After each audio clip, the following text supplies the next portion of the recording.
2 दिन हमारे काफ़ी तनाव रहे थे, 13 और 14 तारीख को। 13 तारीख को पोल्स के समय एसडीएम जो एरिया मजिस्ट्रेट की ड्यूटी पे समरावता गांव में गए थे, तो उनको एक कैंडिडेट ने, नरेश मीणा ने, बिना किसी प्रोवोकेशन के थप्पड़ मार दिया था।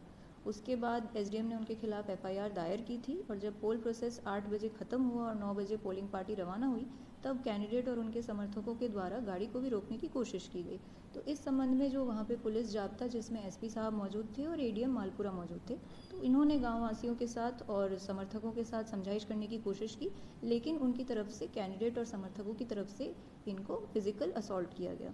तो उसके बाद फिर पुलिस ने भी अपना बल का प्रयोग करते हुए 60 लोग जो कि सबसे ज़्यादा आगजनी और पत्थरबाजी कर रहे थे, उनको डिटेन किया। नरेश मीणा जी को भी डिटेन किया, लेकिन चूंकि आगजनी और पत्थरबाजी ज़्यादा हो रही थी, तो नरेश मीणा उस कन्फ्यूजन में पीछे से भाग लिए।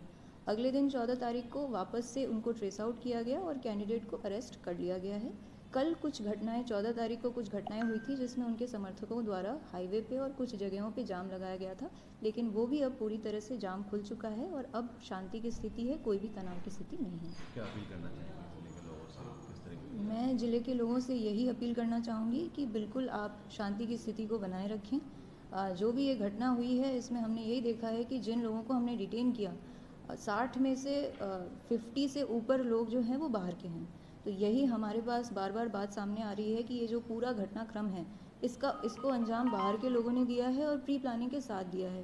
टोंक की जनता की कुछ वाजिब मांगे थी जो कि उनके एसडीएम, उनके कलेक्टर और उनके बीच की थी। उनकी जो अपनी मांगे थी और उनके जो विचार थे, उसको एक तरह से कोऑप्ट कर लिया गया। उनकी जो भावनाएं थी उसको यूटिलाइज़ करते हुए अपना जो पॉलिटिकल सिक्का है उसको जमाने की कोशिश की गई, परंतु प्रशासन ने स्थिति को पूरी तरह से कंट्रोल में रखा है। ना तो हमने इलेक्शन के प्रोसेस में कोई भी बाधा आने दी, इलेक्शन प्रोसेस पूरी तरह से निष्पक्ष रूप से संपन्न हुआ, ना हमने कोई भी मृत्यु होने दी या कोई मेजर कैजुअलिटी होने दी। अभी स्थिति पूरी तरह से सामान्य है और जो भी लोग थे जो इसके लिए जिम्मेदार थे, उनको आइडेंटिफाई करके गिरफ्तार किया जा चुका है और बाकी भी कार्रवाई चल रही है और भी हम समीक्षा कर रहे हैं। यदि और भी इस तरह के मिसक्रिएंट्स आते हैं तो उनको भी हम गिरफ्तार करेंगे।